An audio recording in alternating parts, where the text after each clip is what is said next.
The Oak Ridge, Tennessee courthouse boils under a 90-degree sun as Sheriff Clayton Voss, a hulking white man with a cocky smirk, struts out, bribery charges dropped.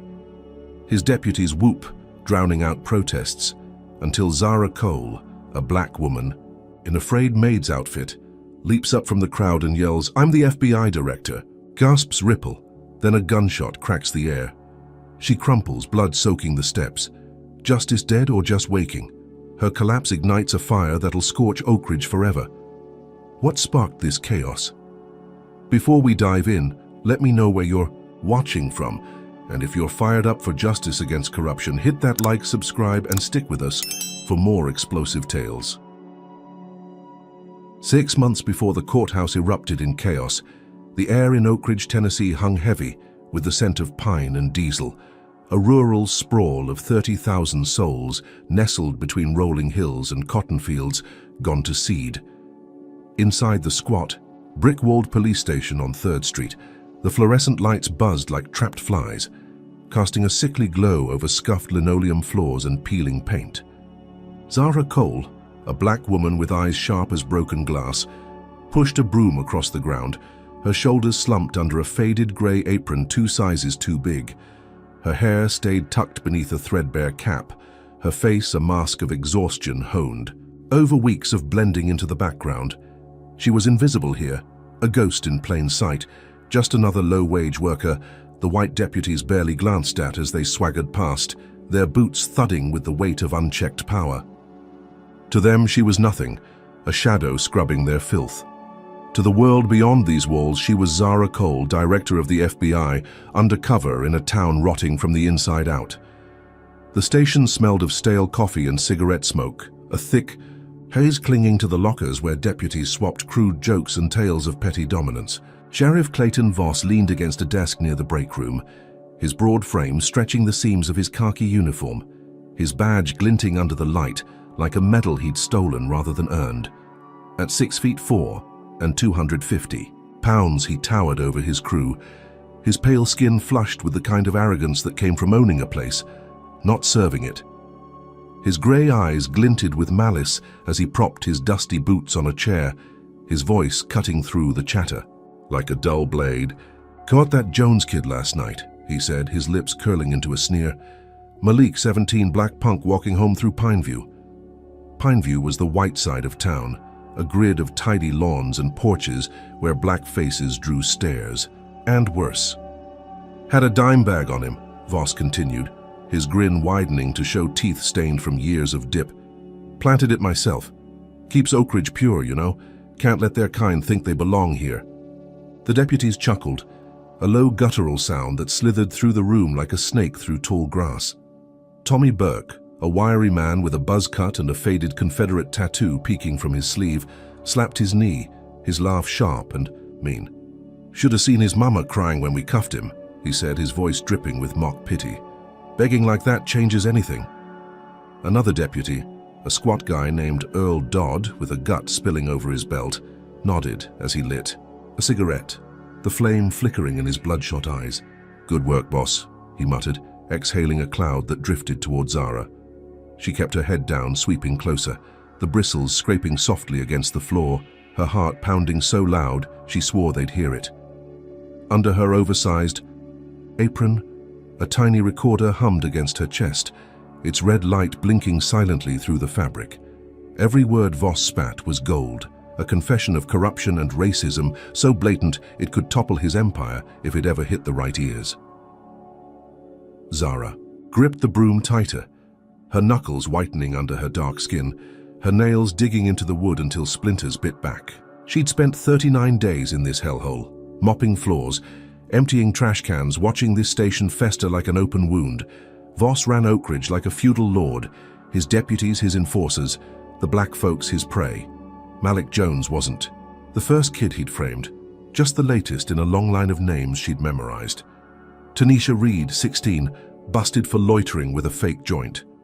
Darnell Brooks, 19, locked up for resisting after a beating left him limp. Zara had grown up 30 miles from here, in a clapboard house where her mama taught her to keep her head high despite the slurs thrown from passing trucks. She'd clawed her way to the top of the FBI, 42 years old and fearless. But Oakridge was personal. This wasn't just a case, it was a reckoning.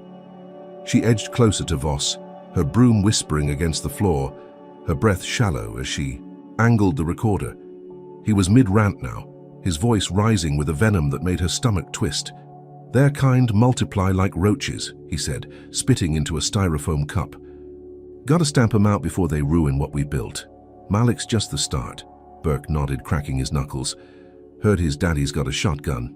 Might need a visit." Voss laughed, a sound like gravel crunching under tires. "Make it quick. No loose ends." Zara's fingers itched to rip the recorder out and shove it in his smug face, to scream that she'd bury him with his own words. But she stayed still, sweeping, waiting. She knew the game. Evidence first, then the strike. One slip and she'd be the one in cuffs, her cover blown, her mission dead. That night, she slipped out the station's back door, the humid southern air hitting her like a wet slap. Oakridge slept fitfully under a sky black as coal, its ramshackle homes and rusted trailers hunched together, windows dark. She moved fast, her sneakers silent on cracked pavement, heading for Malik's house 3 blocks away. She had to warn them, had to see what Voss would do next. The recorder weighed heavy in her pocket, a lifeline she clutched as she rounded a corner. Then she smelled it, smoke, sharp and acrid, curling through the stillness. Her chest tightened. As she broke into a run, her lungs burning, her eyes watering as she reached Malik's street. Orange flames licked the sky, the Jones family's small wooden house a roaring inferno, the old boards snapping like bones. Shadows danced in the glow, and there stood Voss, leaning against his cruiser 50 yards off, his pale face lit by the fire, his smirk curling like the smoke. Zara ducked behind a sagging oak, her breath ragged, her hands trembling as she watched. Malik's mother, a wiry woman named Grace, stumbled from the blaze, her nightgown singed, her screams raw as she clawed at the ground. "My boy! My boy!" she wailed, her voice breaking over the crackle.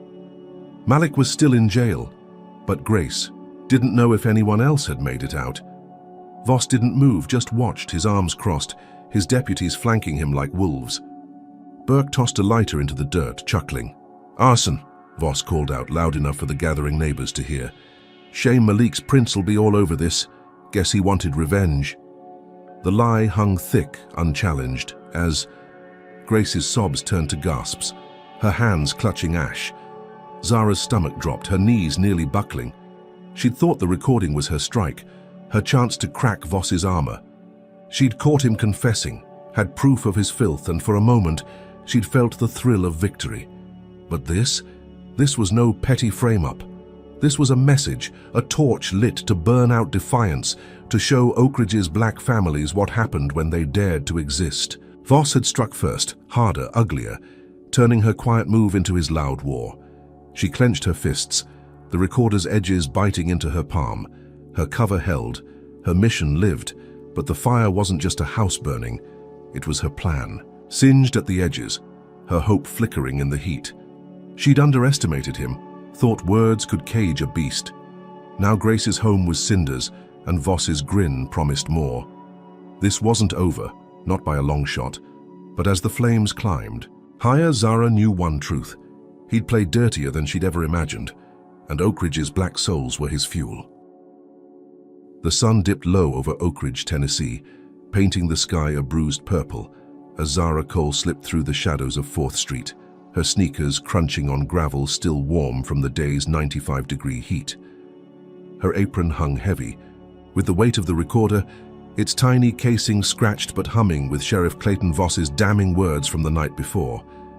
Grace Jones's screams still echoed in her skull, the image of that blazing house seared into her retinas, like a brand. She'd caught Voss bragging about framing Malik, his racist venom spilling out like oil, and now she had it on tape. Could this be the spark to ignite justice in this suffocating town? Her pulse thumped as she rounded a corner, the air thick, with the buzz of cicadas and the faint tang of smoke lingering from the arson. She wasn't heading back to the station tonight. She had a meeting that could change everything. 3 blocks from the torched remains of Malik's home stood a sagging barber shop, its faded sign reading Hill's Cuts in peeling red paint. Inside, Jerome Hill perched on a rickety stool, a wiry black man in his 30s, with a voice that could shake walls and eyes that burned with a fire Zara recognized. Defiance. He wore a worn denim jacket, his knuckles scarred from years of fighting a system that never fought fair. She'd met him weeks ago, posing as a maid needing a trim, and slipped him whispers of her mission. Now, as she pushed through the creaking door, the bell jangling overhead, he looked up from a warm beer, his gaze narrowing. "You got something real this time?" he asked, his tone low and urgent, like a man who'd heard too many empty promises. Zara didn't waste breath on words. She pulled the recorder from her pocket, pressed play, and let Voss's voice fill the cramped room, crackling through the static. "Planted it myself. Keeps Oak Ridge pure, you know. Can't let their kind think they belong here." Jerome's jaw tightened, his fists clenching as the sheriff's smug rant rolled on, boasting about Malik's frame-up and the roaches he aimed to crush. The recording clicked off, and silence hung thick between them, broken only by the hum of a flickering bulb. Jerome's voice trembled when he spoke, a mix of hope and fury twisting his words.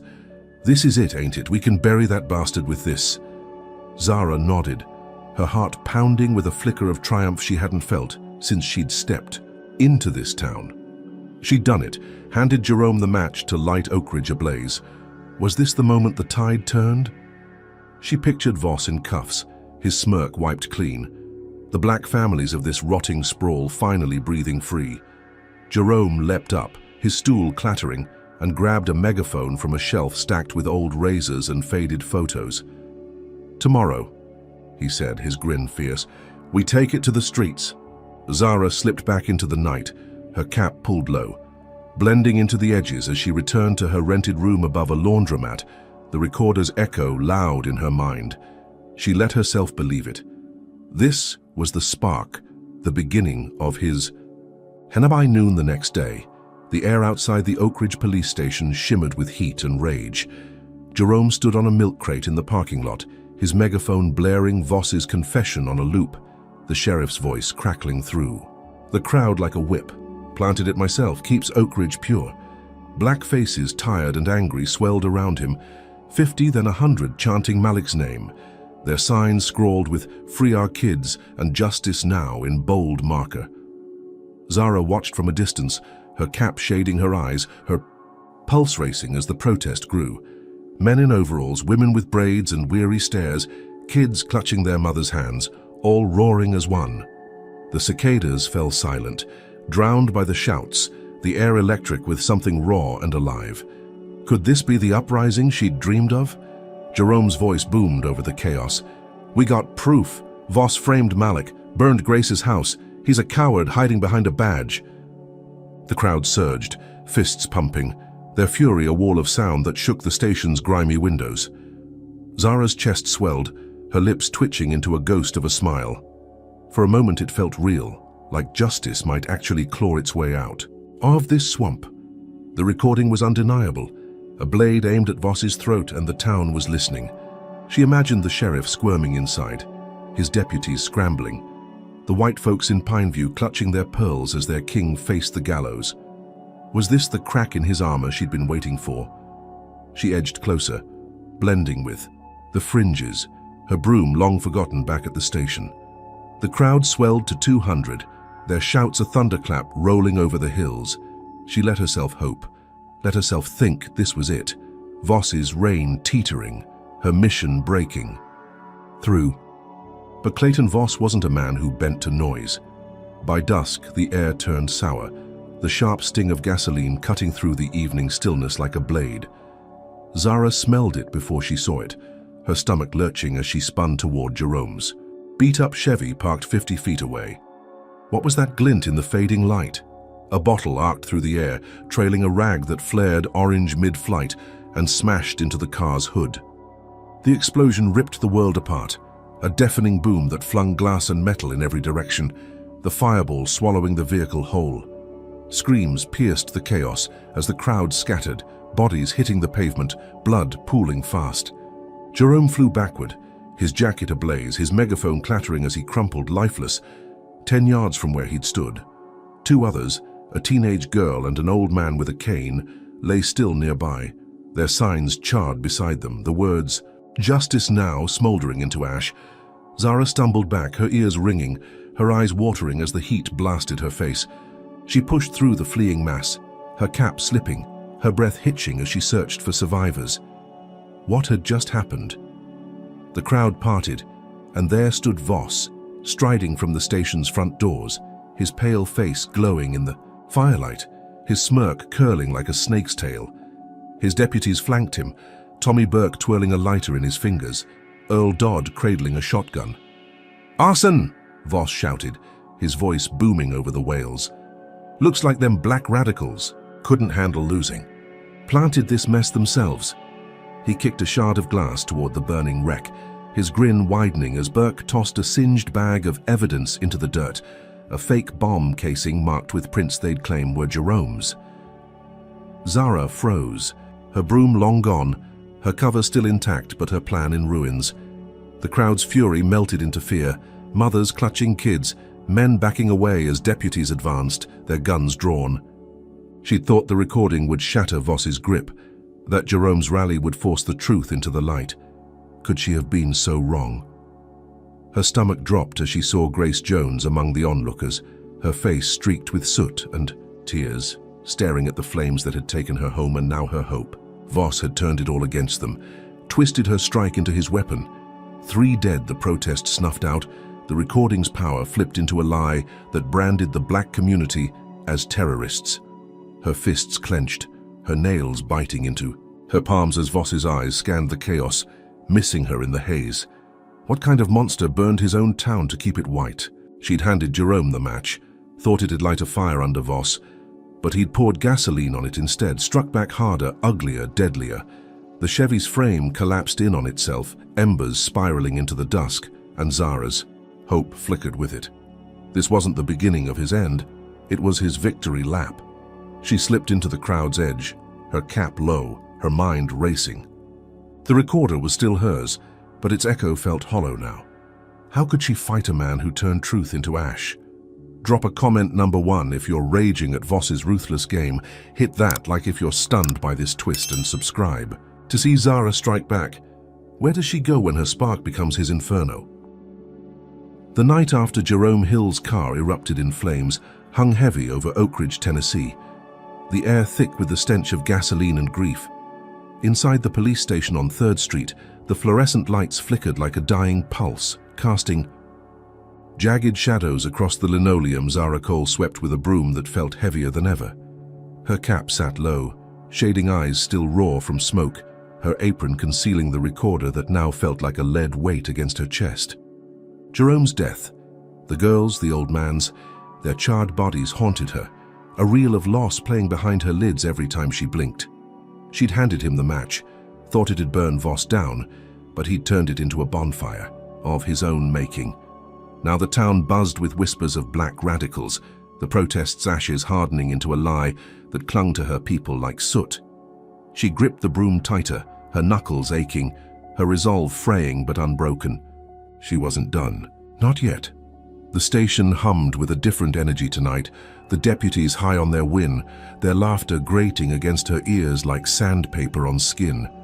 She moved closer to the break room, her broom whispering across the floor, catching fragments of their smug recounting. Sheriff Clayton Voss strutted past, his boots clicking on the tiles, his broad frame filling the doorway as he leaned against the jamb, his voice dripping with triumph. "Told you, boys," he said, his grey eyes glinting, under the light. "Can't let 'em get loud. Burn it down, pin it on one of theirs, and they shut up fast." Tommy Burke grunted approval, cracking his knuckles, his Confederate tattoo flexing as he smirked. "Crowd scattered like roaches when that Chevy blew," he said, his tone thick with glee. "Jerome's toast, and Malik's next." Zara's stomach twisted, her breath catching as she swept nearer, the recorder humming silently against her ribs. Malik Jones, still locked up from Voss's frame-up.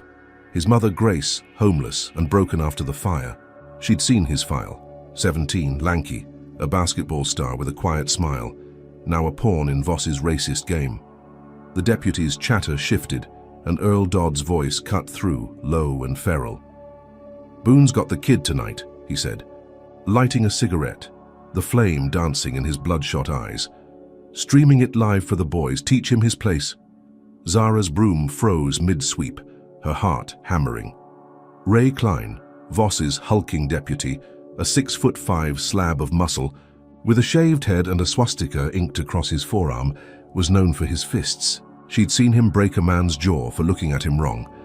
If he was with Malik now, this wasn't just a beating, it was a slaughter. She slipped down the hall, her sneakers silent, her pulse a drumbeat as she neared the jail wing.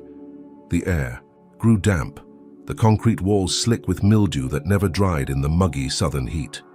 Through a rusted grate, she glimpsed the cell block, a grey tomb stinking of sweat and rust. Malik sat slumped against the bars, his lip busted, one eye swollen shut, his breath shallow in the dim light. Klein towered over him, a mountain of hate in a khaki uniform, his phone propped on a ledge, its screen glowing as it streamed live. "Time to learn, boy," he growled, his voice thick with venom, his tattoo rippling as he cracked his knuckles.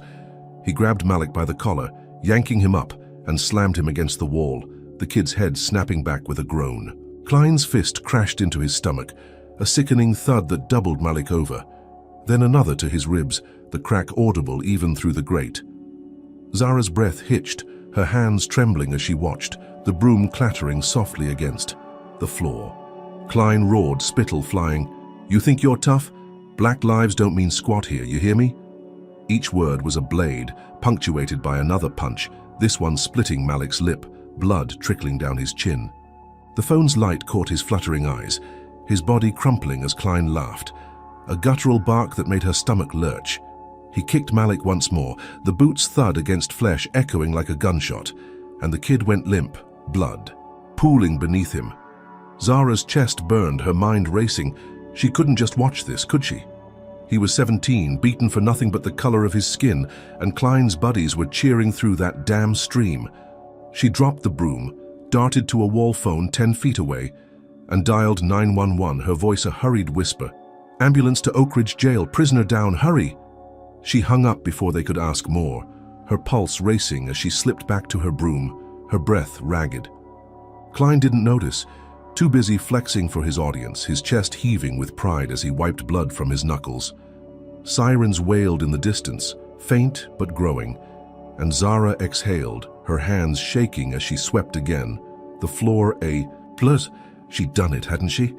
Malik would live because of her, heading to Mercy Hospital 3 miles away.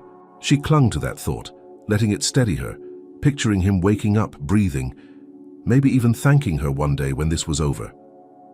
Wasn't that worth the risk? Paramedics burst in minutes later, 2 white guys in blue who hesitated when they saw Klein looming over Malik's limp form.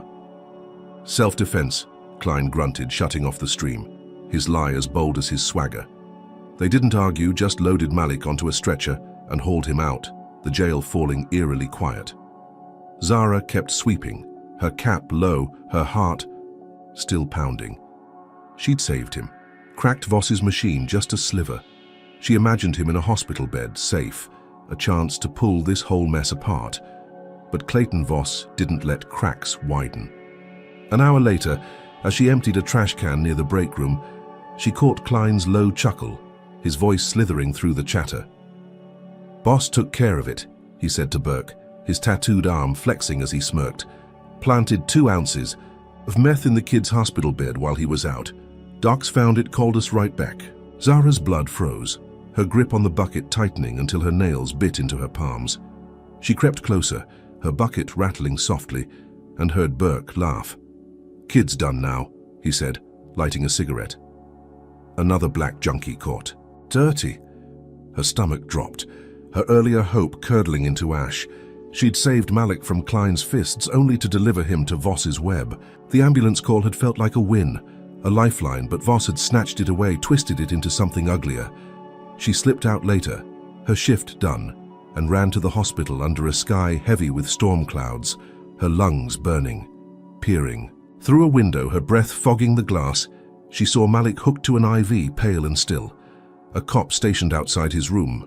A nurse shuffled past, muttering about drug trash, her tone sharp. Voss had spun it perfectly, hadn't he? The town would eat it up, no questions asked. Zara's chest burned, her fists clenching as she backed away, the rain starting to fall in fat, angry drops. She'd underestimated Voss again, thought a quick move could outsmart his machine. How could she have been so naive? Malik was alive, but chained tighter than ever. His name smeared further, Grace's fight snuffed out. The station buzzed with victory the next morning, Voss strutting in, his grin wide enough to split his face. "Told you," he said to Klein, clapping his shoulder. "One call to the right people and it's done. Hospital's ours, court's ours, kids finished." Klein smirked, miming a punch, and they didn't see Zara, didn't care, but she saw them, every move searing into her. Her win had been a mirage, and now she was the fool.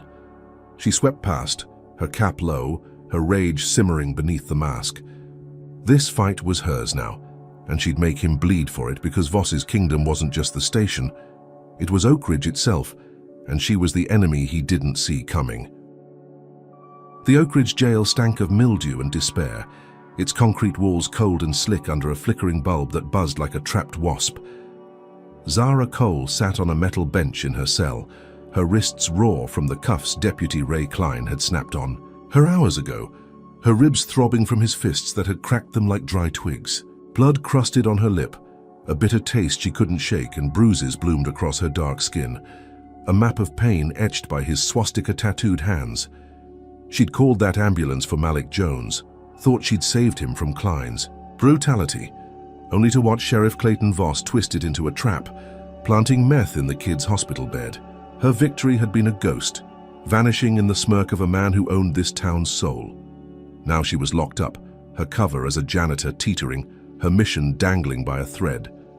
Could she still claw her way out of this pit? The cell block was a grey cavern, its air heavy with the damp rot of a Tennessee summer, 90 degrees even at midnight.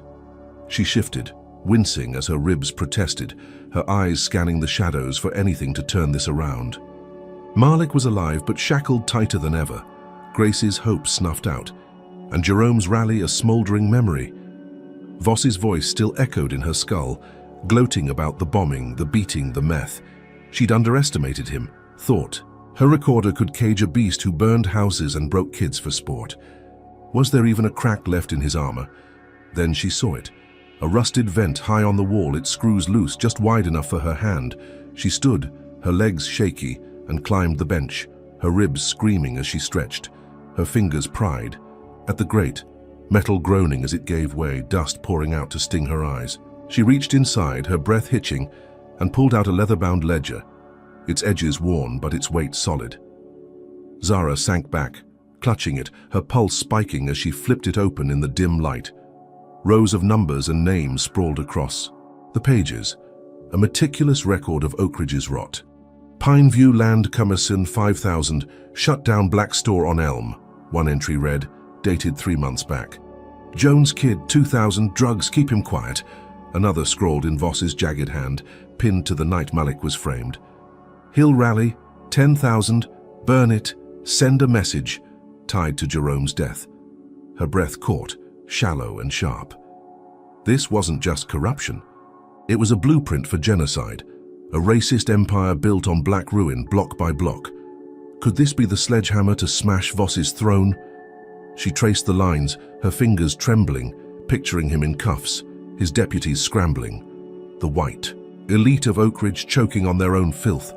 This was gold, wasn't it? Proof no one could ignore. She'd been in this cell since Klein dragged her from the station, his boots crashing into her ribs, his voice thick with hate.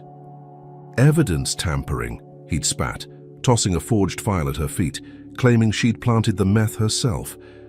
The lie was bold, but it stuck, her janitor cover bending under the weight. Now, with the ledger in her hands, she saw a way out. She had to get it to Agent Lena Price, her FBI contact.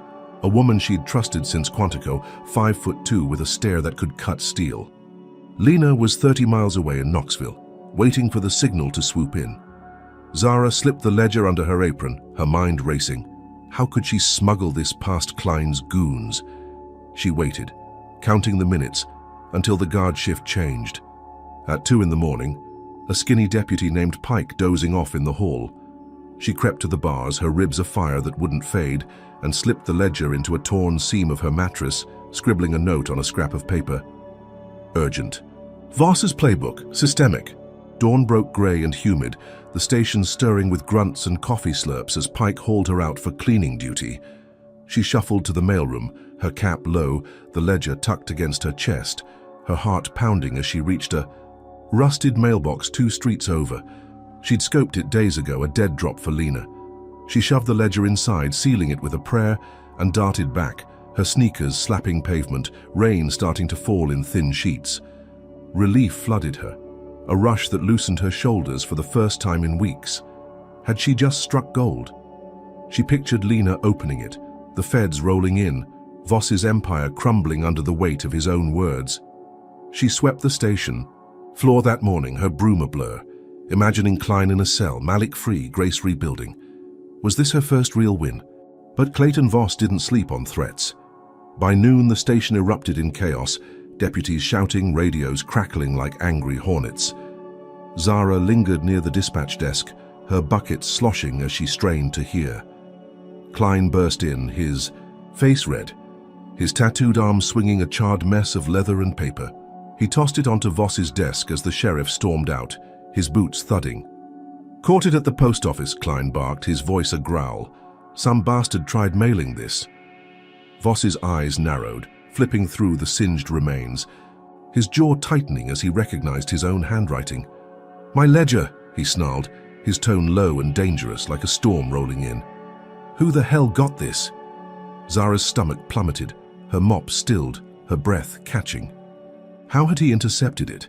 She'd been so careful, hadn't she? Voss didn't waste time. He grabbed a lighter from his desk, flicked it on, and set the ledger ablaze right there, flames licking up the pages, turning evidence to ash. "Gone," now he said, his grin twisting as smoke curled into the air. "But someone's playing games." He turned to Klein, his voice dropping to a hiss. "Find out who and make it hurt." Zara's knees weakened, her mind racing. Lena had to have it, didn't she? But Voss's move was faster, dirtier, his claws sharper than she'd guessed. Then Klein pulled a file from his pocket, slapping it down with a smirk. "Planted this. Finstead," he said, his eyes glinting. "Evidence tampering pinned on that janitor who's been sniffing around." Voss opened it, revealing forged photos. Zara near his office, her hands on a drawer, timestamps faked to match last night. Her breath caught, her pulse a drumbeat. "Zara Cole," Voss read aloud, tasting the name, his gaze glinting with malice. "Thought she could outsmart me." Her mop clattered, her hands trembling as she backed away, the station's hum swallowing her panic. He didn't know she was FBI, didn't know the half of it, but he knew enough. Klein cracked his knuckles, his sneer widening. "Time for a visit," he said, his boots thudding closer. She'd lost the ledger, her golden ticket, and now they were coming for her. The town turned sour by dusk. White folks nodding over their coffee at the diner, their voices smug. "Knew she was trouble," one said, a gray-haired man in a trucker hat. "Stealing from the station, probably dealing too." The lie spread fast, her hope burning with the ledger's ashes. She'd thought it was safe, thought she'd outplayed them. Could she have misjudged so badly? That night, Klein's cruiser roared up to her room, his fist splintering the door, and she knew this was her punishment for daring to fight. Drop a comment number 1 if you're furious Klein torched Zara's evidence, hit that like if you're shocked by this twist, and subscribe to see her next move. Can she escape the noose Voss just tightened? The Oak Ridge jail was a tomb of cold concrete, its air thick with the sour reek of sweat and rust, the kind of place where hope curled up and died. Zara Cole slumped against the metal bench in her cell, her ribs a throbbing furnace from Ray Klein's fists. Her wrists chafed raw from the cuffs that bit into her skin. Blood crusted her lip, a bitter reminder of his beating, and her dark skin bloomed with bruises, each one a mark of his swastika-tattooed rage. She'd found Voss's ledger, mailed it to Agent Lena Price, thought she'd struck gold, only to watch Klein torch it and frame her with fake photos of theft. her cover as a janitor hung by a thread, her mission teetering on the edge of ruin. The station buzzed with victory, Sheriff Clayton Voss's laugh echoing through the halls, his voice smug as he'd read her name aloud, Zara Cole, tasting it like a hunter savoring prey. She was trapped, wasn't she? But surrender wasn't. In her blood, the cell block's dim light flickered, casting jagged shadows across the slick walls, the humidity pressing down like a wet blanket even at 3 in the morning. She'd been locked here since Klein dragged her from her room, his boots crashing into her sides, his voice thick with venom.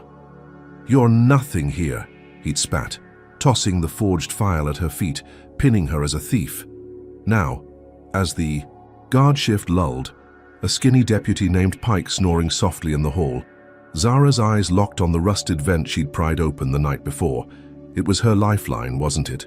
She stood, her ribs screaming, her legs shaky from the beating, and climbed the bench, her breath shallow as she gripped the grate. It groaned under her fingers, dust spilling out to sting her eyes, but she hauled herself up, squeezing into the tight, dark shaft, her elbows scraping raw against the grime. The vent twisted like a snake, its stale air choking her as she crawled. Inch by inch, her ribs afire that wouldn't fade, her apron snagging on jagged edges.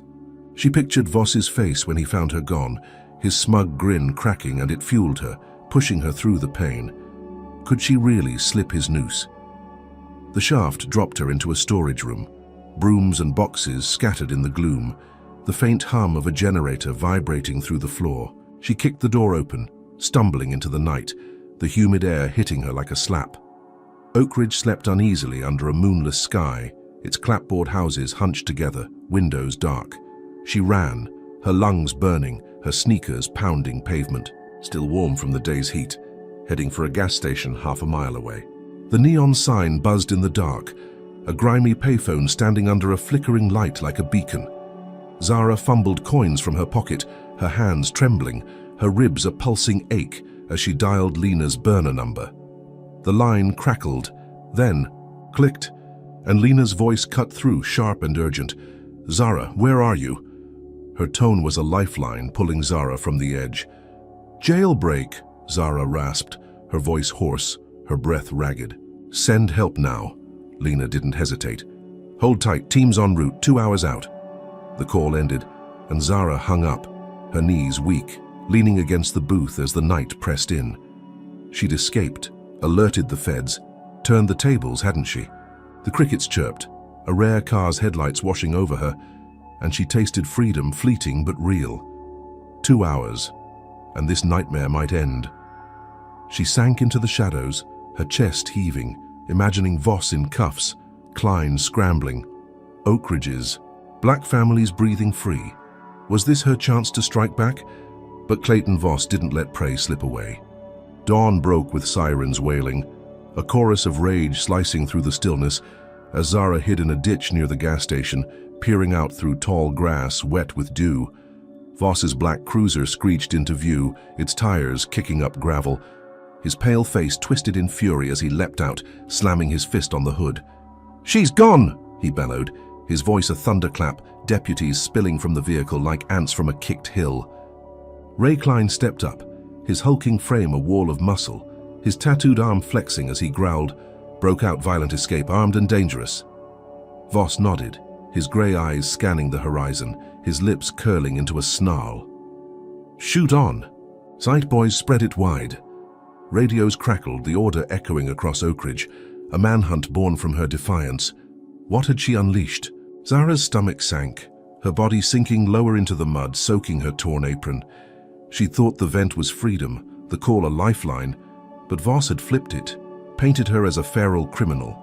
The gas station clerk, a white kid with a nervous twitch, ran out, pointing toward her ditch. "Saw her there," he yelled, his voice high and shaky. Klein grinned, drawing his pistol, its barrel glinting in the early light. She bolted, thorns tearing at her legs, her breath a rasp. As shots rang out, bullets chewing dirt inches from her feet. One grazed her arm, a hot sting that made her gasp. Blood welling up fast, but she kept moving, diving into an alley off Main Street. Her escape had been a win, a bold move, but Voss's machine roared back louder, deadlier. Could she outrun? This Oak Ridge's streets buzzed with cruisers by mid-morning, white faces peering from windows, all hunting her now.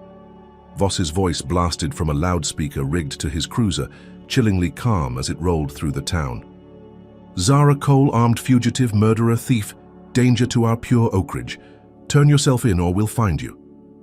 The lie was bold, insane, but it stuck, didn't it?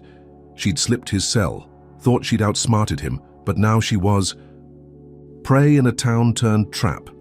Every corner hid a threat, every shadow a gun. She ducked behind a dumpster, her arm throbbing, her ribs afire that wouldn't quit, the blood soaking her sleeve, a dark, sticky mess. Klein's boots echoed nearby, his shadow looming as he swept the alley, his growl carrying on the wind. "Gonna gut you myself," he muttered, his pistol tapping his thigh. The air split with shouts, a white mob spilling from Pineview, their bats and pipes raised, their voices a chorus of hate. "Get her!" a woman screeched, her blonde hair tangled, her kids clutching rocks. "She's stealing our town," a man spat, waving a Confederate flag, his sunburned neck flushed with rage. They cornered her, 50 strong, their eyes wild, chanting slurs that cut deeper than knives. "No place for her kind," a teenage boy yelled, hurling a stone that clipped her shoulder, pain flaring white-hot. Voss watched from his cruiser, his arms crossed, his smirk wide as the crowd closed in. Had she just signed her death warrant? Zara pressed against the dumpster, her breath shallow, her vision swimming as the mob advanced, their weapons glinting in the sun.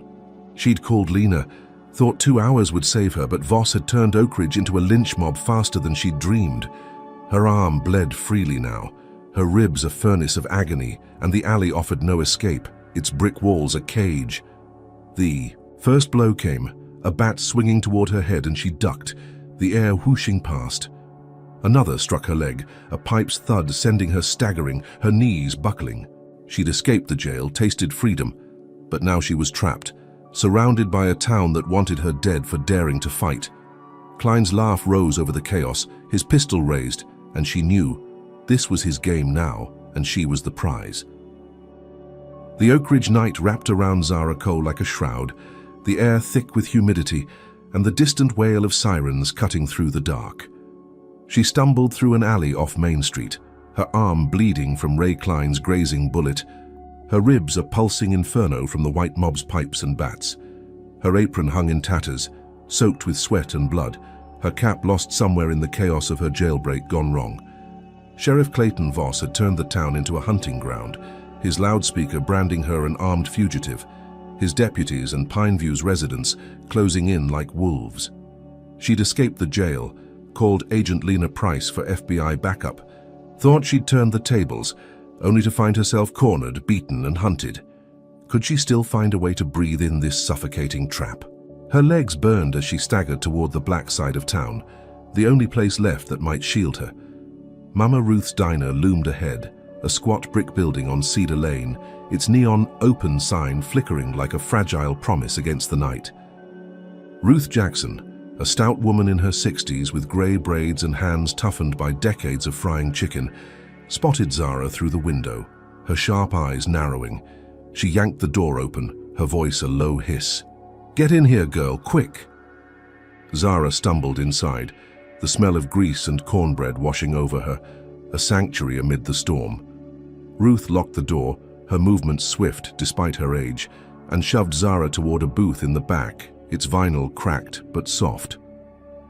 "Voss is hunting you," she whispered, her tone rough with worry. "Stay low, you hurt bad?"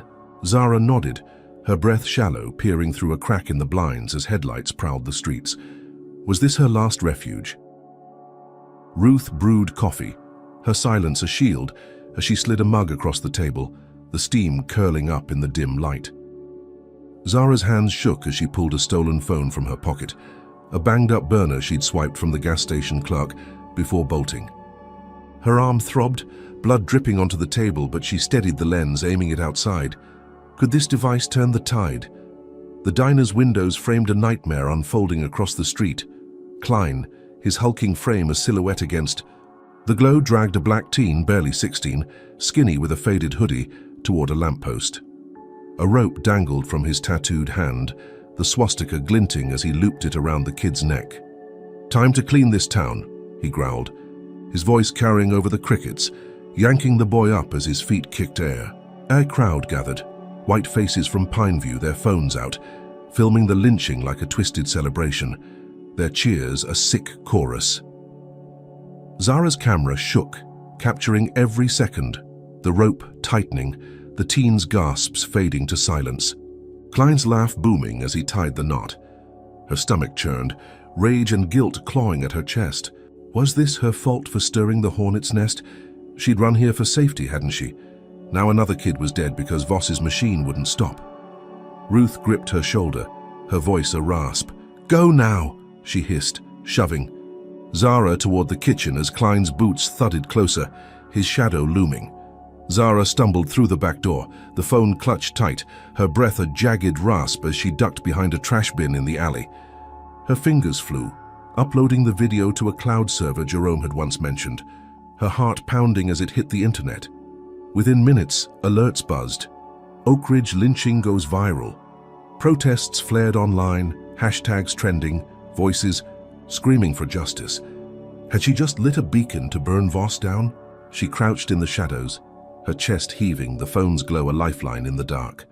The world was watching now, wasn't it? Klein exposed in his filth, Voss's empire cracking under the spotlight. She pictured news trucks rolling in, the feds speeding up, the nation's outrage shattering Oak Ridge's silence. The teen's death wasn't for nothing, was it? She'd made it mean something, a spark to ignite the reckoning. Her arm bled freely, her ribs afire, but hope flickered, fragile but alive. She imagined Voss pacing, his grin faltering as the internet raged. Could this be the crack she'd been chasing? The diner stood quiet behind her, Ruth's coffee still, warm in her mind, a fleeting calm before the storm she'd unleashed. But Clayton Voss didn't bow to light. By sunrise, the streets hummed with a darker tune, deputies combing the town, their radios crackling like angry static. Zara hid behind the bin, her burner buzzing as she checked the upload. The video was gone, scrubbed from every platform, replaced with a headline, "Fake news hoax targets heroic sheriff." Her stomach dropped, her breath catching as Klein stormed the gas station nearby, smashing the clerk's phone, his growl cutting through the morning stillness. "Find that video, kill it!" A weasel-faced man named Cutler, Voss's tech lackey, sat in a basement miles away, his fingers dancing over keys to erase her strike. How could they move so fast? A new video rolled out, seamless and brutal. Zara's face now swung the rope, her hands tying the knot, the teen's body jerking under her grip. A deep fake, perfect and chilling, branding her a black terrorist. Voss stepped into the alley, his boots crunching glass, his grin back in full force. "Thought you'd play me, huh?" he called out, knowing she was near, his voice a blade slicing the air. Before she could process it, a blast shook the earth, the diner erupting in flames behind her. She spun, her eyes wide, orange fire swallowing. Ruth's sanctuary, the brick walls buckling as a Molotov cocktail's rag fluttered in the wreckage. Klein emerged from the smoke, his laugh a guttural bark, tossing another bottle that shattered against the roof. "Pinned it on you, arsonist!" he shouted, his pistol raised, the barrel glinting as he aimed into the chaos. Ruth's scream pierced the roar, her figure pounding on a window, her braids wild before the glass shattered inward, silencing her forever. Zara's knees buckled, her phone slipping, the screen cracking on the pavement as the crowd from the lynching cheered again, their voices a wall of hate blaming her, the dangerous animal Voss had branded her. Could her victory have torched everything? Deputies fanned out, their flashlights slicing the dark, closing in as she ran, her legs burning, thorns ripping her pants as she dove into a ditch. Klein's bullet whizzed past, a hot sting grazing her shoulder, doubling her wounds, but she kept moving, the fire's heat licking her back. Voss's voice blared from every cruiser, "Zara Cole, murderer, arsonist, enemy of Oak Ridge, no mercy." The town's white elite watched from their porches, nodding approval, their money fueling this war. She hid under a bridge, the river's murmur drowning her ragged breaths, her shoulder oozing blood, her ribs a furnace. Had she misjudged Voss's cruelty? The night stretched on, Oak Ridge a maze of hate hunting her down, the deepfake looping in her skull, Ruth's scream fading to ash. She'd recorded the lynching, thought it'd break Voss, but he'd twisted it, erased it, turned her into the villain. The diner was gone, Ruth's life snuffed out, her hope reduced to cinders. Klein's shadow loomed upstream, his flashlight sweeping, his growl a promise of more pain. She pressed into the mud, her body shaking, the cracked phones, battery dying in her hand. She'd wanted to save them, hadn't she? Instead, she'd lit a fuse Voss turned into a bomb. His machine wasn't just strong, it was a beast fed by racism so deep it choked the air. Drop a comment number 1 if you're gutted by Ruth's fate. Hit that like if Klein's deepfake has you boiling, and subscribe to see Zara fight this inferno. Will her next move outsmart Voss's fire, or is she running out of shadows?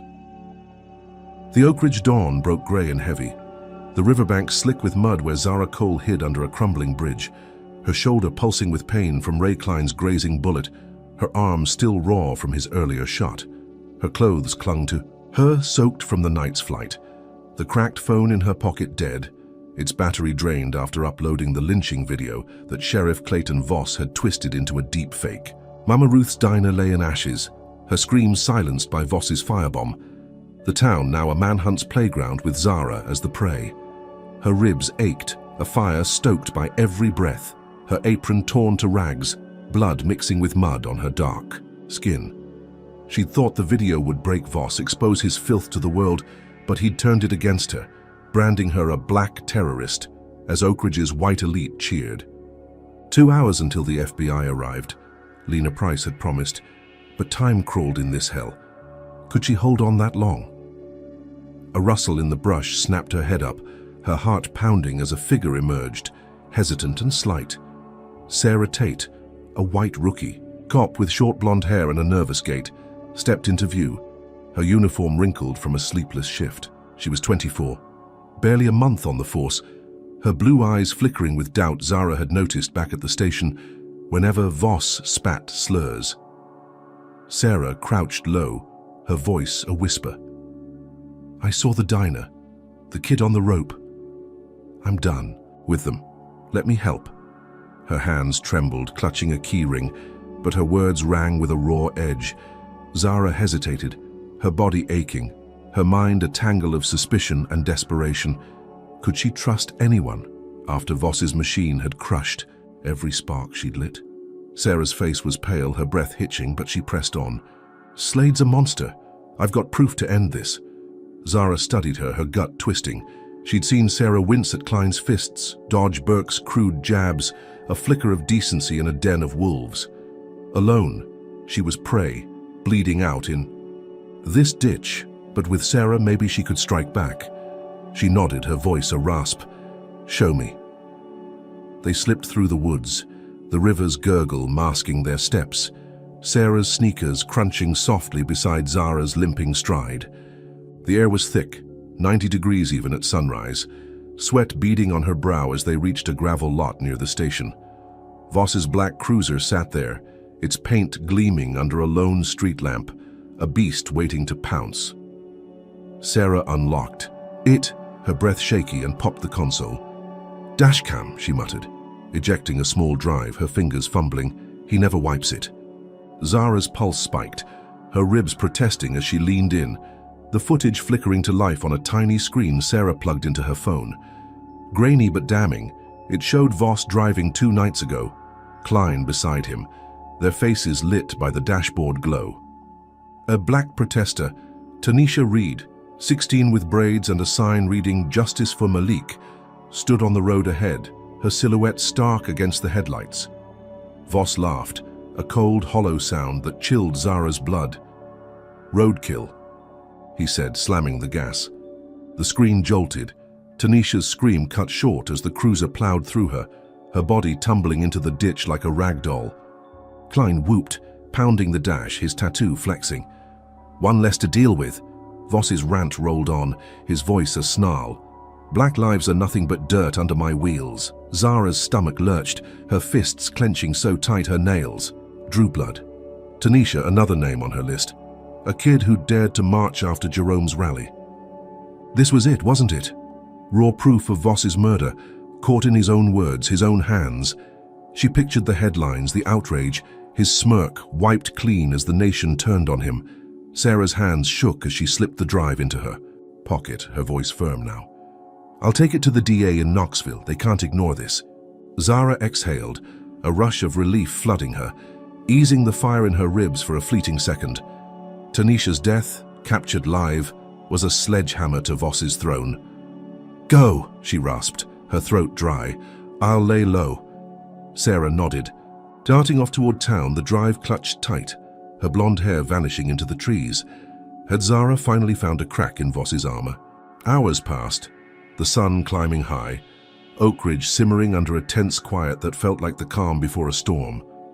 Zara hid in an abandoned shed half a mile from the lot, its roof sagging, the air thick with dust and the tang of rust. Her shoulder throbbed, her arm a mess of dried blood. But she peered through a broken window, scanning the road for any sign of Lena's teams. The feds were early, weren't they? Her chest swelled with hope, fragile but growing, as a chopper buzzed overhead, its blades slicing the air, a faint FBI logo glinting through the haze. She stepped out, waving her good arm ready to signal Lena's arrival. When a cruiser screeched up, Voss at the wheel, his pale face a mask of triumph. Sarah climbed out beside him, her rookie uniform crisp, her blue eyes cold as ice. She tossed. The dashcam drive to Voss, her lips curling into a smirk. "Got her," she said, her voice steady, mocking. Zara's knees buckled, her breath stolen as Voss crushed the drive under his boot, glass and metal crunching into the gravel. "Nice try," he sneered, his grey eyes glinting with glee. "Sarah's been mine since day one." Sarah's nervous act melted away, replaced by a chilling calm, her hands steady as she crossed her arms. "Told you I'd help," she said, her tone a knife twisting in Zara's gut. "Helped him, not you." Voss laughed, pulling a laptop from the cruiser, clicking play with a flourish. The dashcam footage rolled again, but twisted. Zara's face now sat in the driver's seat, her hands gripping the wheel. Tanisha's body crumpling under her tires. Gay deepfake, seamless and brutal, pinning the murder on her with chilling precision. "You're the killer now," Voss said, his grin widening, a predator savoring the kill. How had she fallen for this? The chopper hovered, but no agents dropped, its tail swinging away as Voss waved it off, tapping his radio. "My boy's up there," he said, his voice thick with satisfaction, spreading this to every news outlet in the state. Within minutes, Oakridge's airwaves crackled, TVs in every white-owned shop blaring the fake video. Zara Cole, rogue janitor, murders protester in cold blood. A reporter's voice droned, the town's white folks nodding, their hate reignited. Klein rolled up, his pistol drawn, his hulking frame leaping from his cruiser, his tattooed arm flexing as he fired a shot that splintered the shed's wall inches from Zara's head. She dove back inside, her shoulder screaming, her mind reeling as she crawled under a rusted tractor, mud caking her hands, her pulse a frantic drumbeat. Sarah's betrayal cut deeper than Klein's bullet, didn't it? Zara had trusted her, handed her the key to Voss's end, only to watch it turn into a noose. The shed's shadow swallowed her as Klein kicked the door down, his boots crunching glass, his growl booming. "Come out, rat!" Bullets punched holes in the walls, dust raining. Down as she rolled out, sprinting for the trees, his curses chasing her. The town turned feral, white voices shouting her name, their rage fueled by Voss's edit. "Killer!" a woman screeched from the road, her kids pelting the shed with rocks. Zara's chest tightened, her vision blurring as she stumbled into the woods, thorns tearing at her legs, her shoulder a fire that wouldn't fade. The fake footage looped in her skull, Tanisha's scream now pinned on her, a lie so bold it stuck. Voss's cruiser peeled off, Sarah's laugh fading into the roar, the chopper circling above, broadcasting her guilt. She'd thought Sarah was her lifeline, a crack in the machine, but now she was a ghost in Oakridge, framed for a murder Voss had laughed through. Her ribs flared with every step, her arm bleeding anew, the woods swallowing her as she ran. The feds were still out there, Lena oblivious to this twist, but how could she reach them now?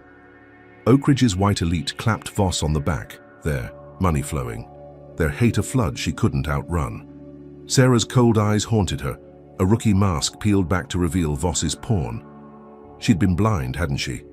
Now, as Klein's boots echoed behind her, she wondered if this was the end of her fight. The Oakridge noon sun baked the town square, its cracked pavement shimmering with heat, the air thick with dust and the sour tang of sweat as Zara Cole stumbled from the wood's edge. Her shoulder pulsed with pain from Ray Klein's grazing. Bullet, her leg raw from Sarah Tate's shot, her ribs a throbbing ache from the mob's earlier blows. Her apron hung in shredded strips, blood and mud caking her dark skin, her breath a rasp after fleeing Sarah's betrayal and Voss's deep fake that pinned Tanisha Reed's murder on her. Sheriff Clayton Voss had turned Oakridge into a lynch mob, his fake footage blaring on every TV, branding her a killer while the real murderer laughed. She'd trusted Sarah, thought the dashcam would bury him, only to watch it twist into a noose around her neck. Could she still find a foothold in this quicksand of hate? Her legs trembled as she reached the square's outskirts, the buzz of voices swelling into a roar. Voss's voice boomed from a loudspeaker rigged to a flagpole, chilling the air. "We've got her, folks. Time for justice." Deputies swarmed from the shadows, Klein's hulking frame leading, his pistol holstered but his fists clenched, his swastika tattoo flexing with every step. Was this the end of her run? They grabbed her, their hands twisting her arms, wrenching her shoulder until she bit her lip to stifle a scream. Blood dripped onto the pavement as they dragged her into the open, the square filling fast with white townsfolk pouring from Pineview, their eyes wild with rage, clutching pipes, bats, anything that could bruise flesh. "Citizens arrest!" Voss bellowed from a makeshift platform, his pale face flushed with triumph, his khaki uniform crisp despite the chaos. "Zara Cole, murderer, arsonist, threat to our Oakridge." The crowd roared, their voices a wall of venom, chanting slurs. That cut deeper than knives. "She's stealing our town!" A woman shrieked, her blonde hair tangled, her kids hurling rocks that pelted Zara's legs. "Get her kind out!" a man spat, waving a Confederate flag, his sunburned neck red with fury. Klein chained her wrists to a lamppost, the metal biting her skin, her blood pooling beneath her feet as the mob pressed in. Could this be their endgame? The first blow came fast, a pipe crashing into her back, the crack echoing as pain flared. White hot, her knees buckling, the chains holding her up. A wiry man with a sunburned neck swung next, his bat slamming her ribs, the same ones Klein had cracked, his voice raw with racial fury. "You don't belong here." The mob surged, a sea of white faces, their chants a rhythm of hate. Kill her, burn her. Zara's vision swam, blood streaming into her eyes as a teenage boy, barely 16, smashed a bottle across her forehead, glass shattering, the sting blinding her. Was this Oakridge's true face laid bare? She blinked it away, her body a furnace of agony, her mind fogging with flashes. Malik's swollen face, Jerome's burning car, Ruth's scream, Tanisha's crumpled body. She'd fought for them, hadn't she? Now she was their scapegoat, their blood on her chains. The crowd parted for a moment, revealing Voss on the platform, his arms crossed, his laugh a low rumble over their din. "See what happens when you cross me," he shouted, his grey eyes locked on hers, daring her to break. Klein circled, tossing a tire iron to a burly guy in a trucker hat who drove it into her stomach, knocking the wind from her lungs. She gasped, her head lolling, the world tilting as the mob fed on her pain, their cheers spiking with every hit. How long could she endure this? A woman screeched, clawing at Zara's face, nails drawing red lines across her cheek, her voice a banshee wail. "No place for you here!" The ritual pulsed with rage, rooted in her blackness, a public execution staged for Voss's glory.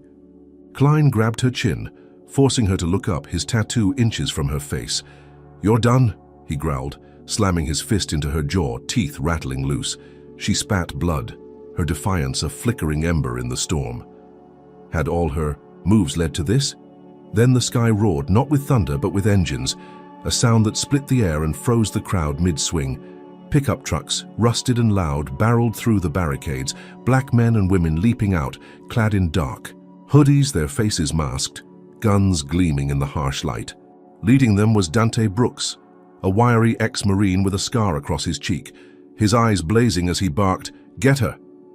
Bullets pinged off the pavement, deputies diving for cover as the militia opened fire, a hail of lead driving Klein back, his tattoo vanishing behind a car as he returned shots. Could salvation rise from these shadows? Dante's crew moved fast, a woman with dreadlocks, Kessia, slicing through Zara's chains with bolt cutters, her grip strong despite the chaos. "We've been watching," she said, pulling Zara up, her voice steady. "Stockpiled for this day." Zara staggered, her legs jelly, blood dripping from her forehead, but adrenaline surged, her chest swelling with a flicker of hope.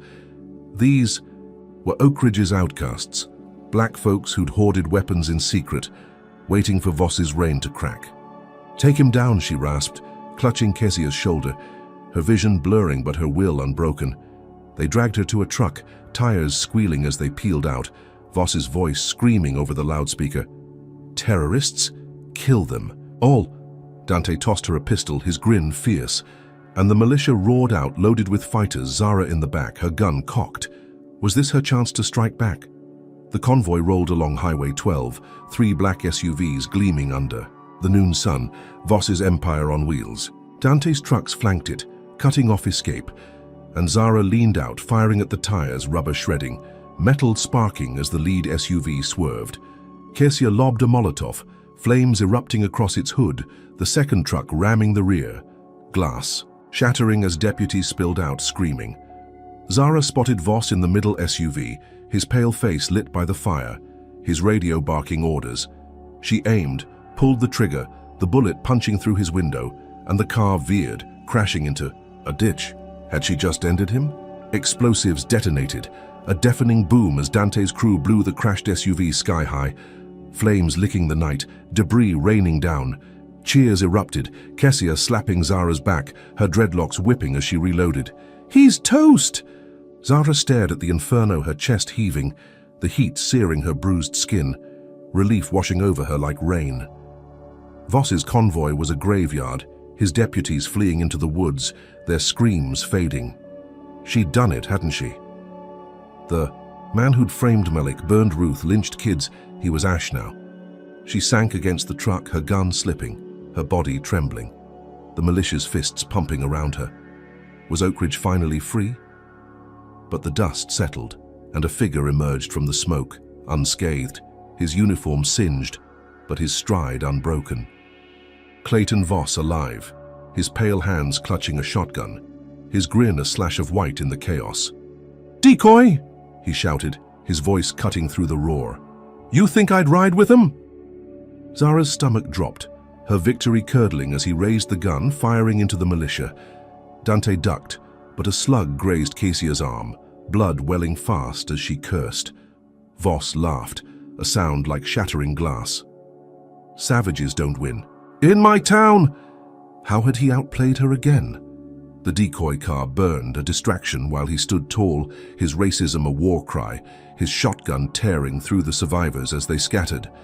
Zara's pistol clicked empty, her hands shaking, her false triumph a blade in her gut. The Oak Ridge dusk painted the sky a bruised purple, the highway still smoldering from the militia's ambush. Twisted metal and ash marking the graveyard of Sheriff Clayton Voss's decoy convoy. Zara Cole crouched in the back of Dante Brooks's rusted pickup, her shoulder a throbbing knot from Ray Klein's bullet, her leg bleeding from Sarah Tate's shot, her ribs screaming with every jolt of the truck. Her apron was gone, shredded in the mob's beating, blood and mud caking her dark skin, her pistol heavy in her trembling hand. She'd fired at Voss, watched his SUV explode in a fireball, thought she'd ended him, only to see him rise from the smoke, alive, his shotgun blazing.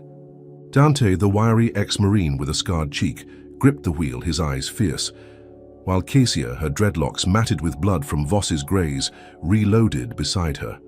The militia had saved her from the square's execution, but Voss's survival turned their victory to dust. Could they still trap the beast?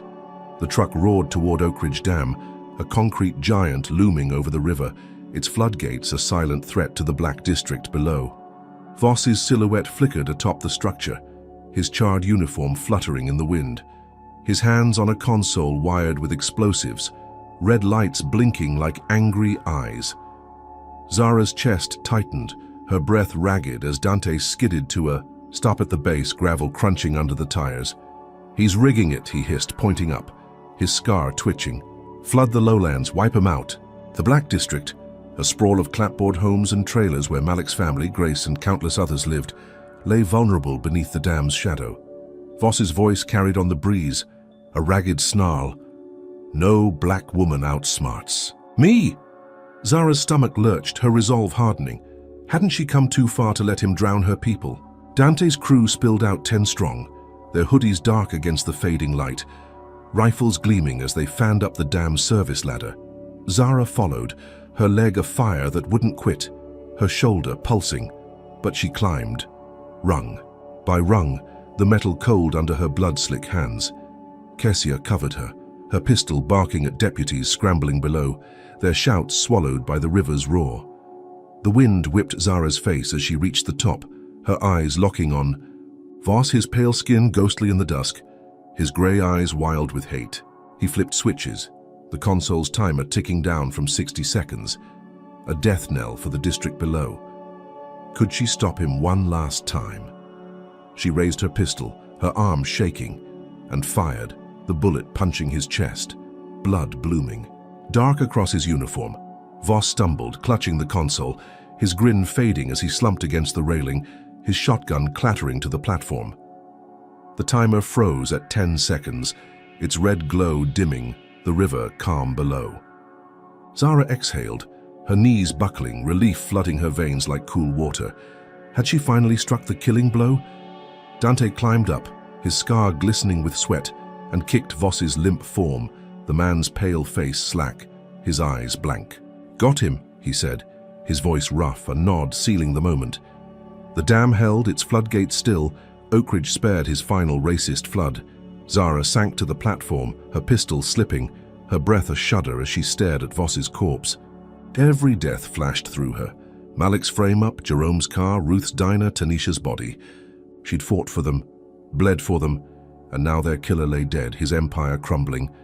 Was this her victory at last? The militia cheered below, their voices rising over the river's murmur, fists pumping as deputies fled into the woods, their radios silent.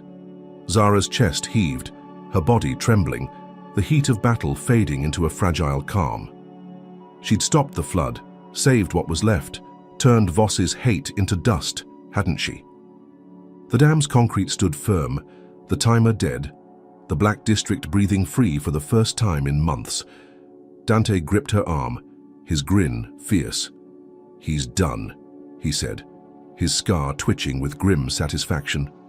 She nodded, her strength ebbing, her blood pooling on the platform. The fight was over, the beast slain. Could Oakridge heal from this? But the night wasn't done. A low rumble shook the ground, a growl growing beneath their feet as cracks spidered across the dam's face. Zara's head snapped up, her relief curdling as Ray Klein emerged from the shadows below, his hulking frame leaping from a jeep, his tattooed arms snaking to the dashboard. He slammed a hidden button, his growl booming over the chaos. "Back up!" A second detonator beeped, buried deep in the dam's core, its sound a death knell louder than the first. The ground quaked, concrete splintering as water burst free, a wall of muddy rage surging toward the Black District. Zara's stomach dropped, her victory shattering as the flood roared, swallowing homes, trees, lives in a merciless tide. Klein laughed, peeling out in his jeep, his voice a taunt. Voss's last gift. The dam groaned, its structure collapsing, the timer a decoy for Klein's kill switch. Zara clung to the railing, water spraying her face, her leg bleeding into the chaos as Dante grabbed her, pulling her down the ladder, the platform buckling beneath them. Voss's body tumbled into the torrent, swept away like trash, his pale hands vanishing in the churn. Below the Black District drowned, screams piercing the night, survivors fleeing to rooftops as the river claimed everything. Zara hit the ground, her vision blurring, Dante dragging her back, his breath hot. "We lost," he rasped, his scar. A slash of despair, his eyes hollow. She'd shot Voss, stopped the timer, thought she'd won, hadn't she? Now half the town was underwater, Klein's detonator flipping her triumph into a grave. A speaker crackled on the dam's edge, Voss's voice rising from the static, a pre-recorded taunt echoing over the flood. "You kill me, I still take them. Hall!" The words sank in, cold and sharp, his laugh a ghost in the roar.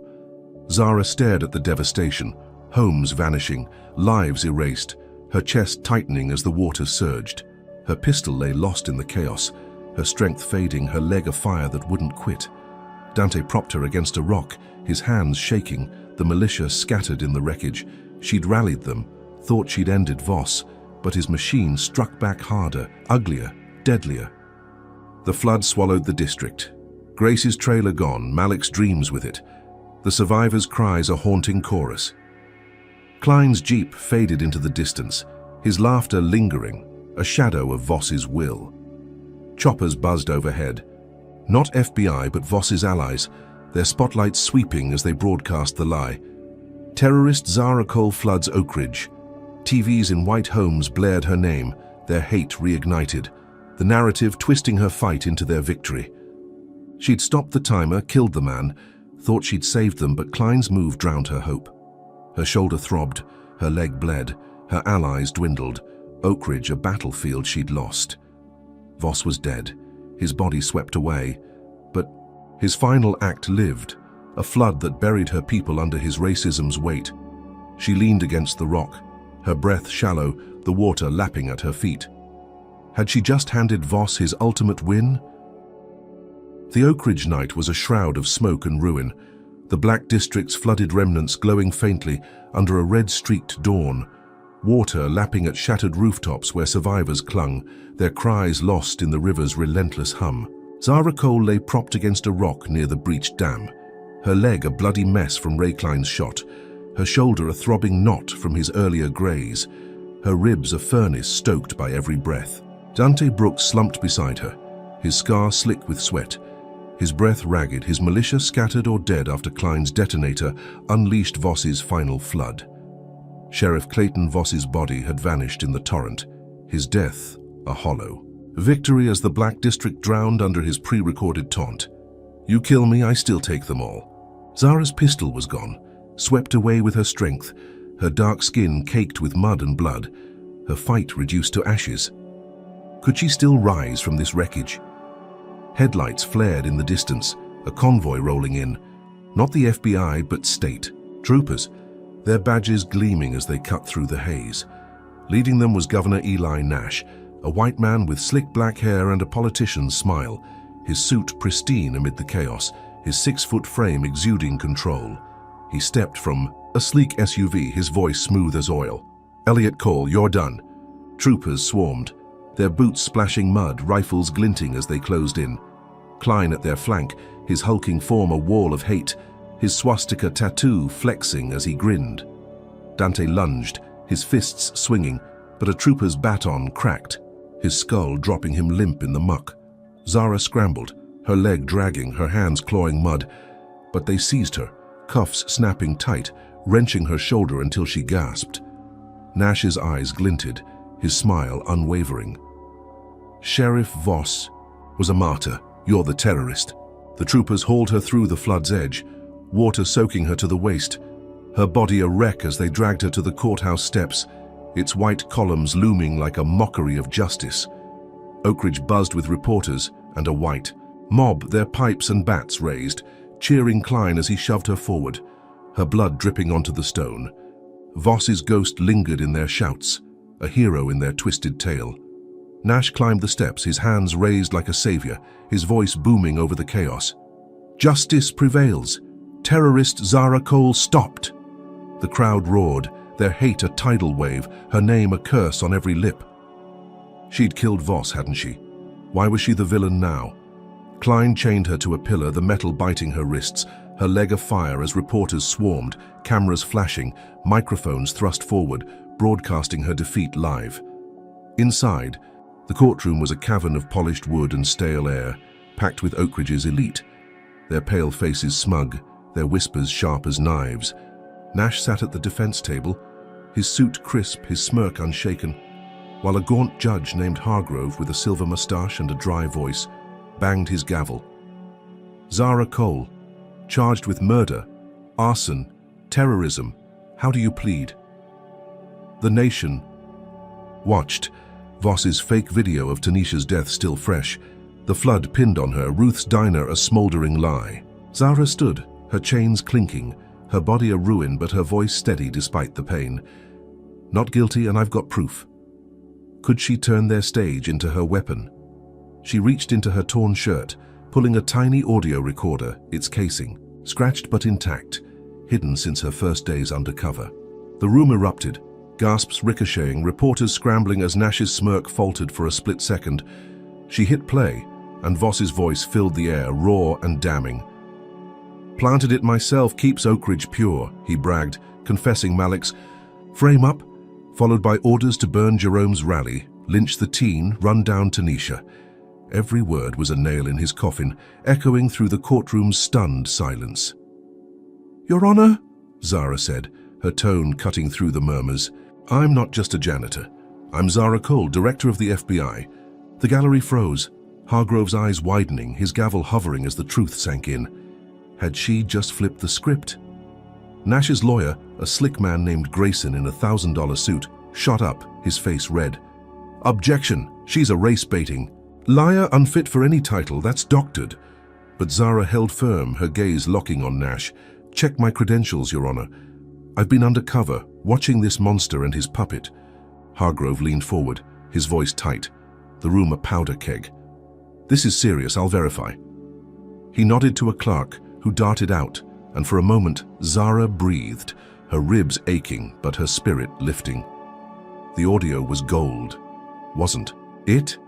Voss's own words, live on air, broadcast to millions, a blade to Nash's throat.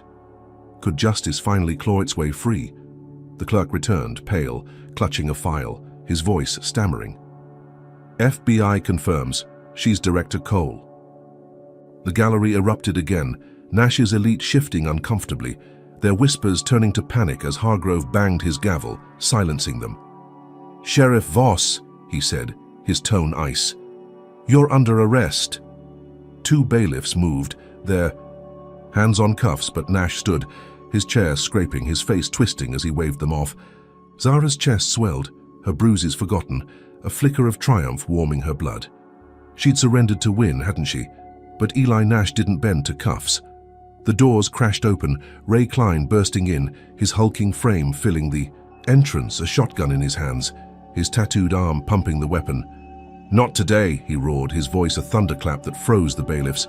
Hargrove ducked as Klein fired, the blast shattering the judge's bench, wood splintering, blood spraying as the silver-moustached man slumped, his eyes blank, dead before he hit the floor. Chaos exploded, reporters screaming, the mob surging.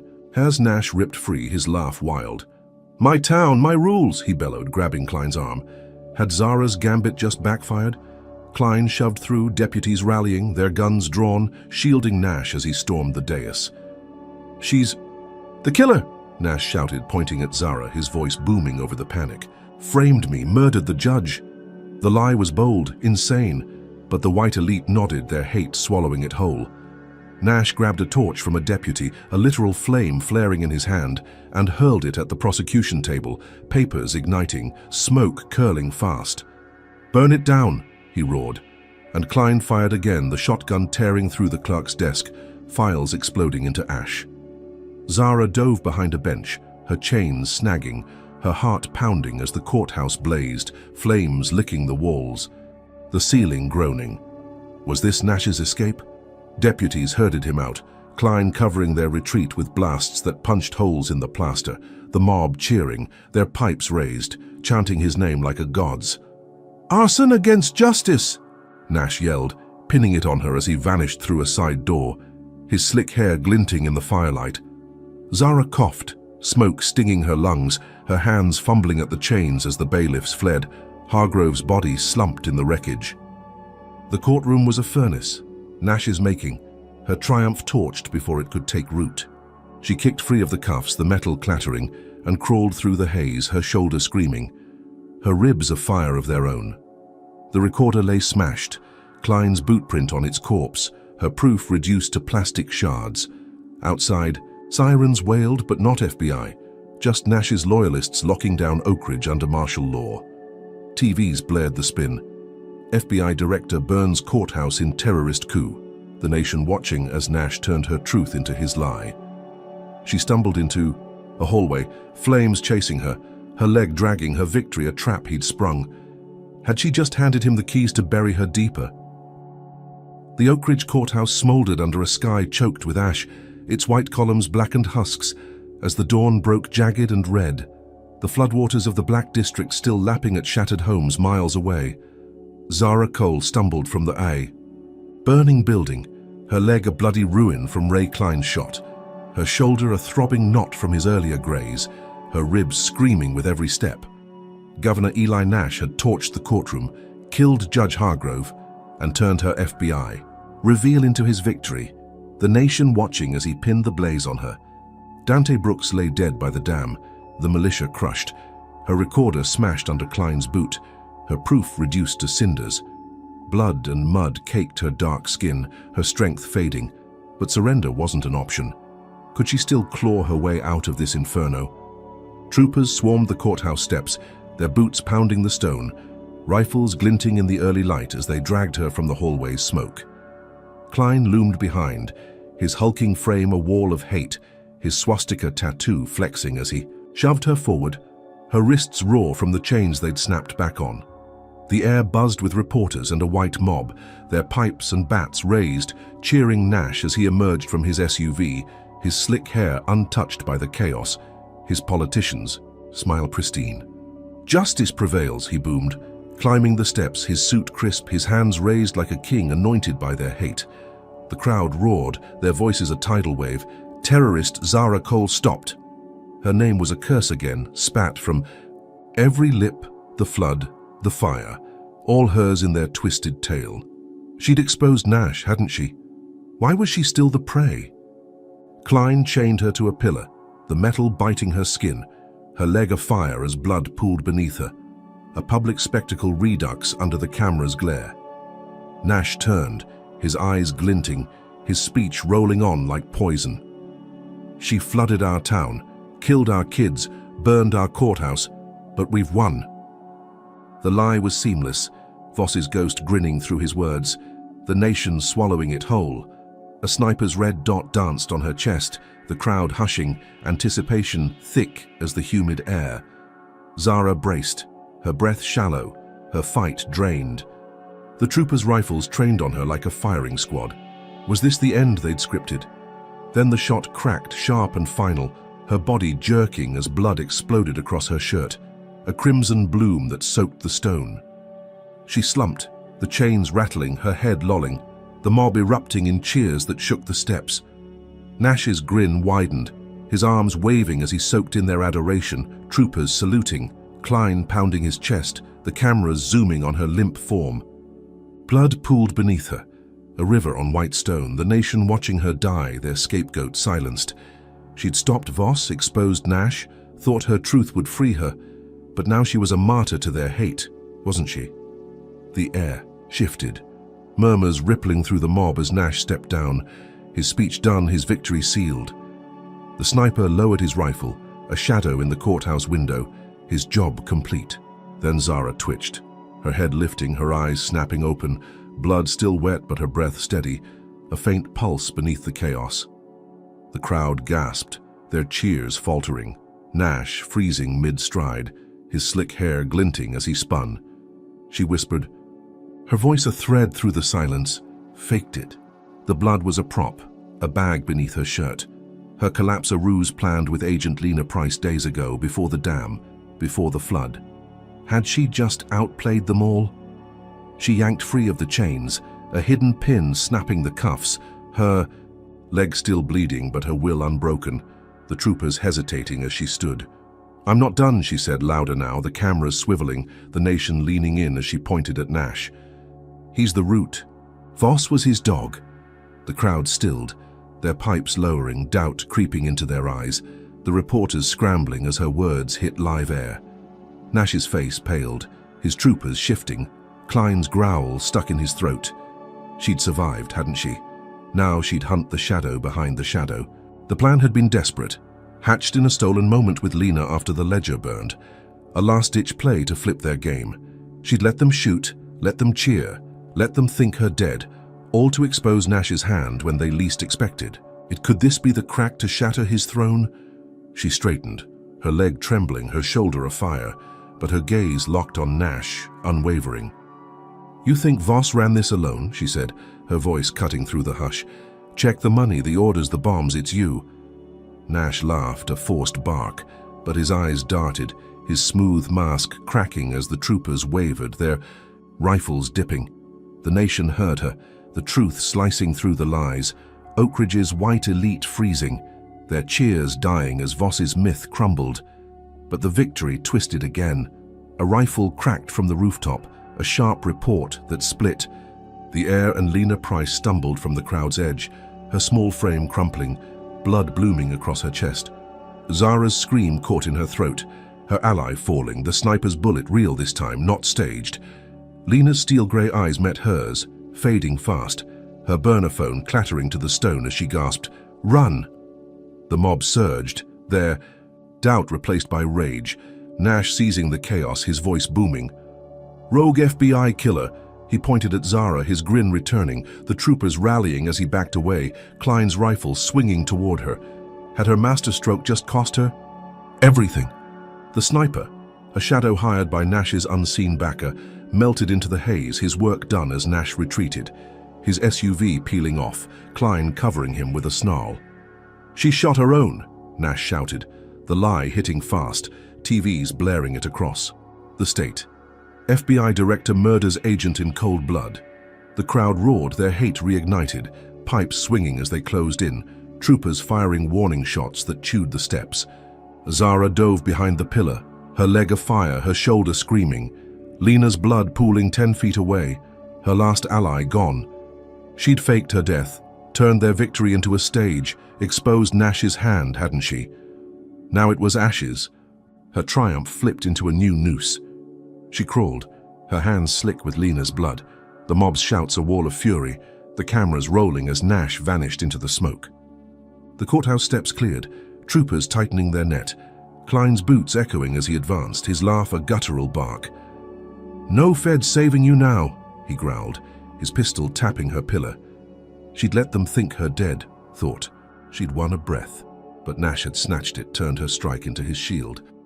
Her leg bled freely, her strength ebbing, the floodwaters receding in the distance as black survivors emerged, their voices faint amid the ruin.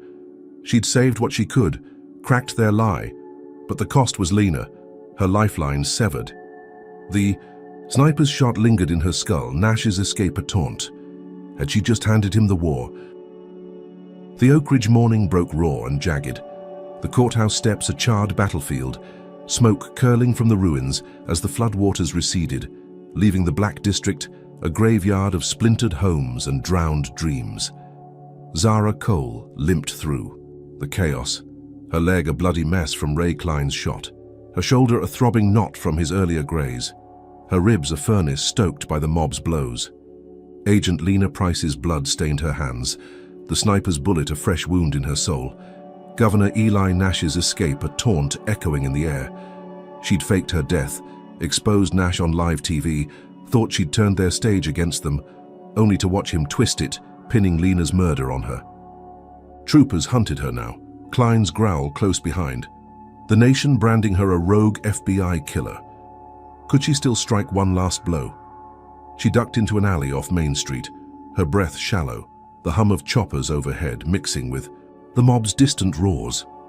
Her dark skin glistened with sweat and blood, her clothes torn to rags, her strength ebbing as she leaned against a brick wall, its rough edge biting her palm. Nash's troopers tightened their net, their boots splashing through puddles, rifles glinting in the early light, but a glint of black caught her eye. Klein's Jeep, idling 50 yards away, its driver's door ajar. He'd leapt out to join. The hunt, leaving it unguarded, a reckless move born of his arrogance. Was this her chance to turn the tide? She staggered forward, her leg dragging, pain flaring with every step, and slipped into the driver's seat, the leather sticky with his sweat, the air thick with cigarette smoke. Her hands fumbled under the E. Dash! Her fingers brushing a hidden compartment, its latch loose. She pried it open, her breath catching as a leather-bound ledger tumbled out, its pages crisp despite the chaos. She flipped it open, her pulse spiking, rows of numbers and names sprawling across the paper in Nash's neat script. Voss? 50. 1,000-frame Malik Jones, one entry read, dated 6 months back. Klein 20,000 burn diner tied to Ruth's death. Dam explosives 100,000 flood Black District, pinned to the night before. Her stomach lurched, the truth raw and unfiltered. Nash wasn't just Voss's puppet.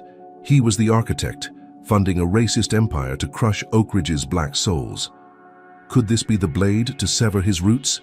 She pulled Lena's cracked burner phone from her pocket, its battery flickering at 5%, and connected it to the Jeep's charger, her hands shaking as she snapped photos of every page. The ledger was a map of corruption, Nash's orders. To Voss, Klein, even the troopers all laid bare. She uploaded them to a secure FBI server, her fingers frantic, the signal weak but holding as the files hit the cloud. Within minutes, she mirrored them to public platforms, Twitter, YouTube, every corner of the internet she could reach, her breath shallow as alerts buzzed, Oak Ridge corruption exposed. Riots flared online, then spilled into the streets.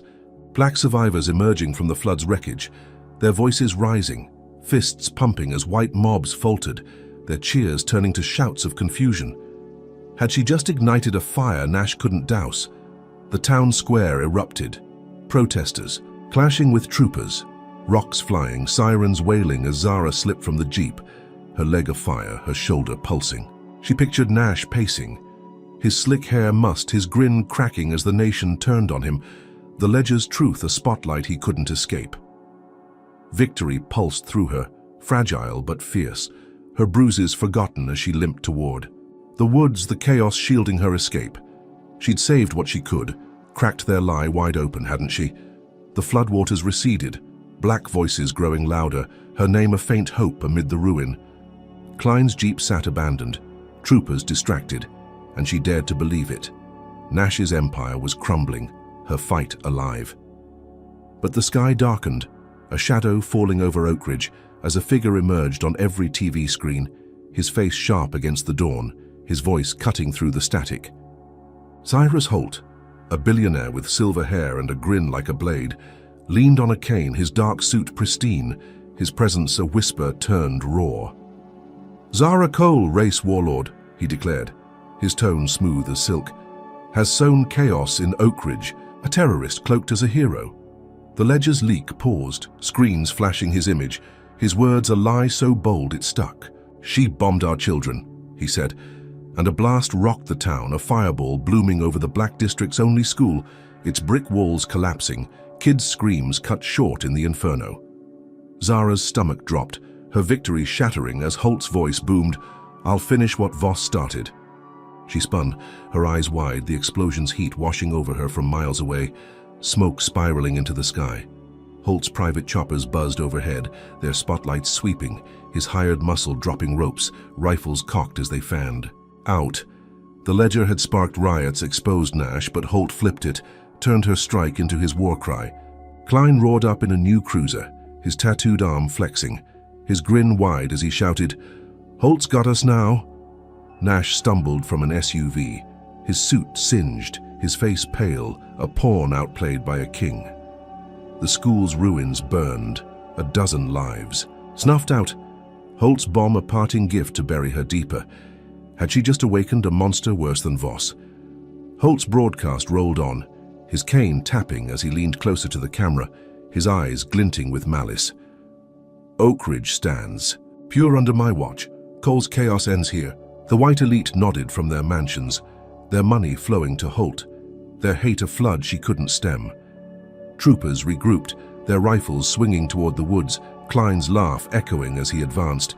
"Time to hunt her proper!" Zara dove behind a tree, her leg bleeding anew, her shoulder afire, her breath ragged as bullets chewed bark inches from her head. The riots faltered, black protesters scattering under Holt's assault, their hope drowning in the school's ashes. She'd leaked the ledger, thought it'd end Nash, but Holt turned it into his crown, framing her as the villain who'd bombed her own. The choppers circled, their blades slicing the air, Holt's voice a ghost, taunting her failure. "Governors, mine," he'd said in Voss's recording, a hint she'd missed, his empire deeper than she'd dreamed. Nash was a puppet, Voss a dog, Klein a blade, all Holt's tools in a chess game she hadn't seen. She crawled through the underbrush, thorns tearing her skin, her strength fading, the school's screams looping in her skull. She'd rallied survivors, exposed Nash, thought she'd won, hadn't she? Now Holt stood tall, his silver hair glinting. On screens, his cane a scepter over Oakridge's ruin. The Black District was a smoldering grave, her name a curse, her fight a spark he'd snuffed with a single blast. Zara slumped against a pine, her leg a furnace, her shoulder oozing, the wood swallowing her as Klein's boots crunched closer, his pistol tapping his thigh. Holt's choppers landed, his forces spreading, the billionaire vanishing from the airwaves, his grin a promise of more. She was alive, battered but breathing, facing a war she couldn't win yet. The ledger's truth lingered online, a seed, buried in the chaos, but Holt's bomb had shifted the board. His racism a weapon sharper than Voss's flood or Nash's fire.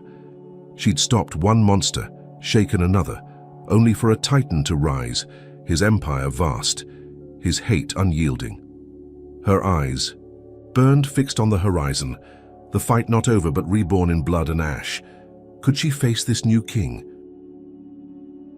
This saga of Zara Cole in Oakridge unearths raw truths about resilience, betrayal, and the fight against systemic racism.